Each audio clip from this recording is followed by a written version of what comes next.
La persévérance, ce n'est pas la force mentale. La persévérance, c'est l'assurance en ce que Dieu nous a dit. Et c'est sur la base de ce que Dieu me dit là que je suis là et que je n'abandonne pas. Donc tous ceux qui rattachent la persévérance à un état mental, vous mentez. La persévérance ne rentre pas dans l'état mental. La persévérance rentre dans l'état de foi. Romains 4, à partir du verset 18, dit ceci. Espérant contre toute espérance, il crut, en sorte qu'il devint père d'un grand nombre de nations, selon qu'il lui avait été dit, telle sera ta postérité. Et sans faiblir dans la foi, il ne considéra point que son corps était déjà usé, puisqu'il avait près de 100 ans, et que Sarah n'était plus en état d'avoir des enfants. Il ne douta point par incrédulité au sujet de la promesse de Dieu, mais il fut fortifié par la foi, donnant gloire à Dieu, ayant la pleine conviction que ce qu'il promet, il peut aussi l'accomplir.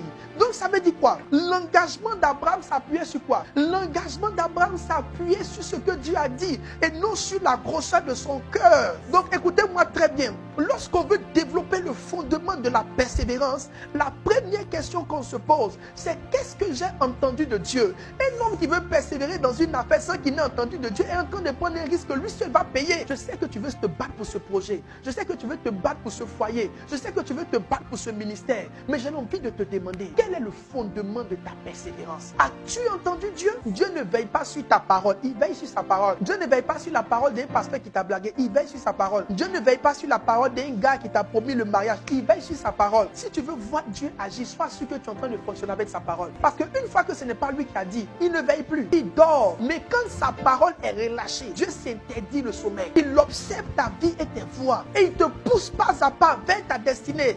Marcher loin de la parole de Dieu ou s'engager dans une voie quelconque sans avoir reçu une instruction de Dieu te préserve ou te réserve une vie de frustration. Quand il s'agit de parole de Dieu, Dieu parle tantôt d'une manière, tantôt d'une autre. Vous ne pouvez pas imposer à Dieu la manière dont il vous parle. Maintenant, je vais te partager une vérité. Quand tu te rends compte que tu as besoin d'entendre Dieu, avant même que tu ne te rendes compte, Dieu t'avait déjà parlé. Parce que Dieu précède toujours nos besoins. Au lieu de courir dans les camps et de te faire baigner avec de l'huile et du lait, calme-toi simplement et réfléchis à tout ce qui s'est passé les temps qui ont précédé. Tu vas te rendre compte que Dieu t'avait déjà parlé. Maintenant, pourquoi Dieu ne parle pas à certaines personnes? Parce qu'elles ne sont pas honnêtes. Le défaut d'honnêteté tue la voix de Dieu dans la vie de quelqu'un. Balaam, on va voir Dieu pour lui demander, Seigneur, est-ce que tu veux que je parte? Dieu dit, je ne veux pas que tu partes. On vient lui donner l'argent. Et puis maintenant, on va encore demander au Seigneur, est-ce que tu veux que tu partes? Dieu dit, je veux que tu partes. Maintenant, c'était quoi? Pendant de longues années, j'ai demandé, mais Seigneur, qu'est-ce que tu voulais faire? Dieu m'a dit que Balaam n'était pas honnête. Balaam, il demandait à Dieu quelque chose, et puis dans son cœur, il avait son désir. Ne posez pas de questions à Dieu quand vous savez déjà ce que vous voulez. Ne posez pas de questions à Dieu quand vous n'êtes pas prêt à lâcher ce que vous voulez. Dieu ne parle pas aux gens qui ont déjà une idée claire des choses qu'ils désirent. Ne demande pas la direction quand tu connais ton chemin. Tu aimes quelqu'un que tu veux marier. Seigneur, dois-je le marier? Dois-je le marier? Maintenant, tu reçois des songes, marie-le. Marie-le. Maintenant, tu le maries, il te frappe. Seigneur, est-ce toi qui m'as dit? Oui, c'est moi qui t'ai dit d'aller faire ce que ton cœur veut. Donc, demander l'instruction, il faut demander la volonté de Dieu. Dieu peut autoriser ce qu'il ne veut pas. Parce qu'il sait que dans tous les cas, même s'il te dit ce qu'il veut, tu ne vas pas faire. Voici pourquoi plusieurs personnes n'entendent pas Dieu, n'entendent plus Dieu et ne reçoivent pas de Dieu.